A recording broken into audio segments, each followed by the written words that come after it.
देखिए, हर कोई आज एक दिली तकलीफ और दर्द को महसूस करेगा जो भारत के संविधान और भारत के डाइवर्सिटी, भाईचारगी, प्लुरलिज्म पर जिस किसी को आज भी अटूट भरोसा है और यकीन है, आज का ये फैसला सीबीआई कोर्ट का भारत की अदालत की तारीख का एक काला दिन है।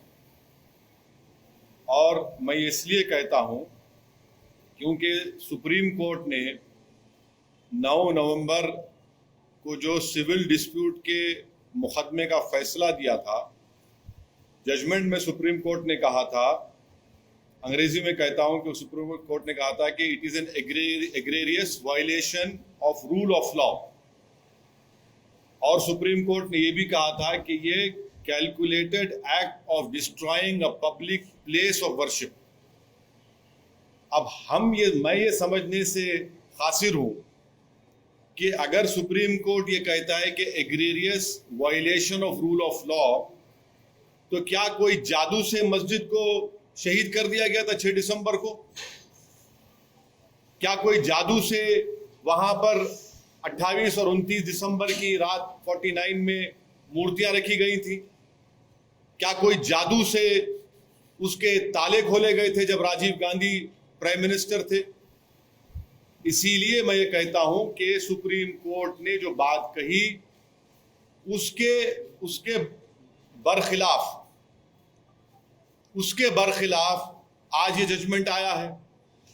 और ये मैं कहने पर मजबूर हूं कि violence page for you politically. अगर आप वायलेंस करेंगे तो आपको मिल जाएगा, क्योंकि आप अंदाजा लगाइए कि अडवाणी की रथ यात्रा जहां कहीं भी भारत में गई, वहां पर खूनरेजी हुई, मासूम लोगों का कत्ल हुआ, जायदादें जलाई गई, खानदान उजड़ गए, बर्बाद हुए। और आज ये फैसला आता है सीबीआई कोर्ट का जिसमें कहते हैं कि वो स्पॉन्टेनियस नहीं था। तो हम ये जानना चाहते हैं कि भाई साहब, ये कितने दिन, कितने महीने लगेंगे प्रिपरेशन के लिए ताकि वो स्पॉन्टेनियस ना हो?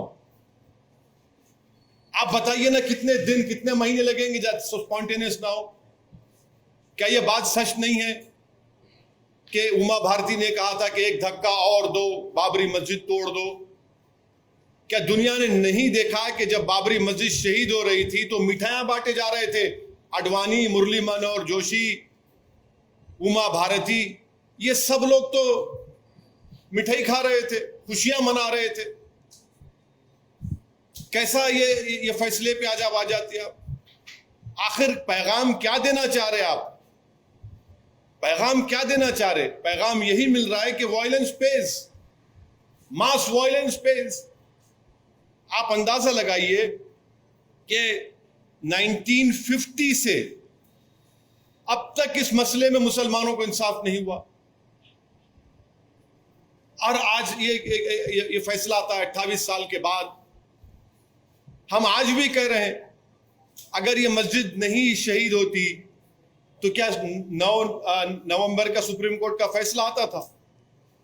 सारी दुनिया ने देखा कि जो लोग मस्साम में खड़े होकर स्पीचेस दे रहे थे, लोगों को उकसा रहे थे, उनकी मौजूदगी में क्या यह बात सच नहीं है कि सीबीआई की चार्जशीट में एक विटनेस ने कहा कि कल्याण सिंह, उस वक्त के चीफ मिनिस्टर, ने कहा कि रोक कंस्ट्रक्शन पर है, डिस्ट्रक्शन पर नहीं है?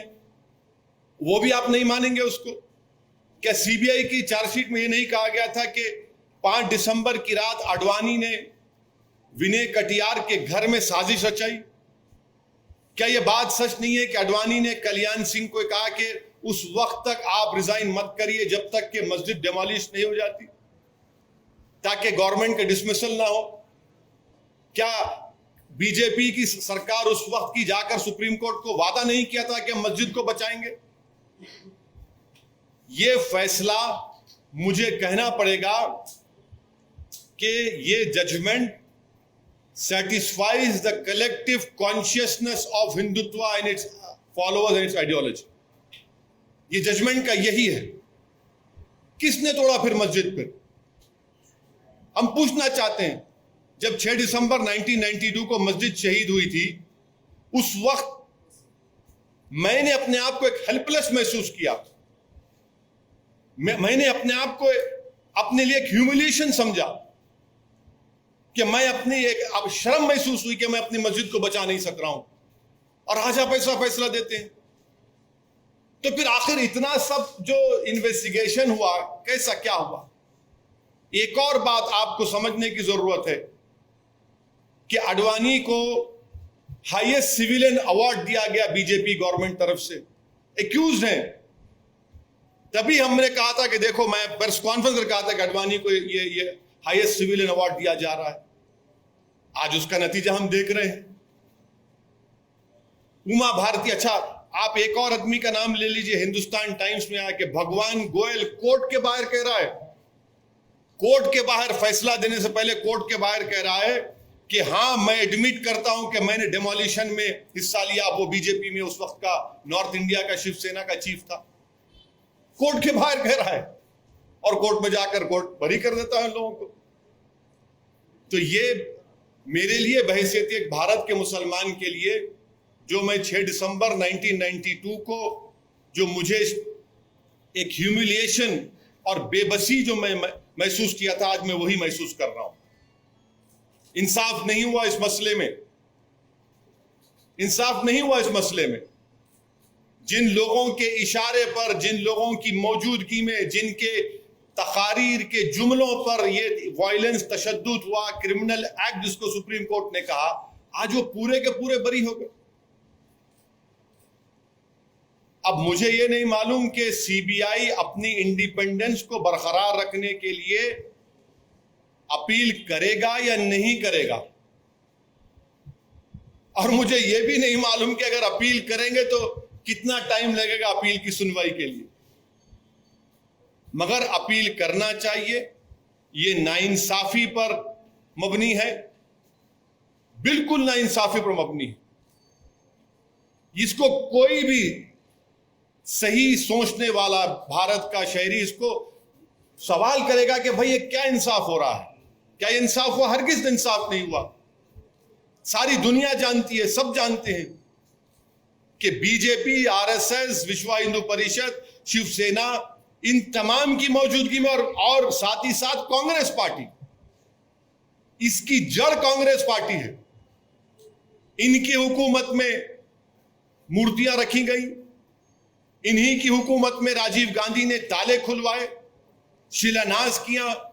इन्हीं की हुकूमत थी कांग्रेस की जब मस्जिद शहीद हुई, और आज ये फैसला आता है। इसीलिए मैं मानता हूं कि ये हमारी भारत की अदालत की तारीख का एक काला दिन है।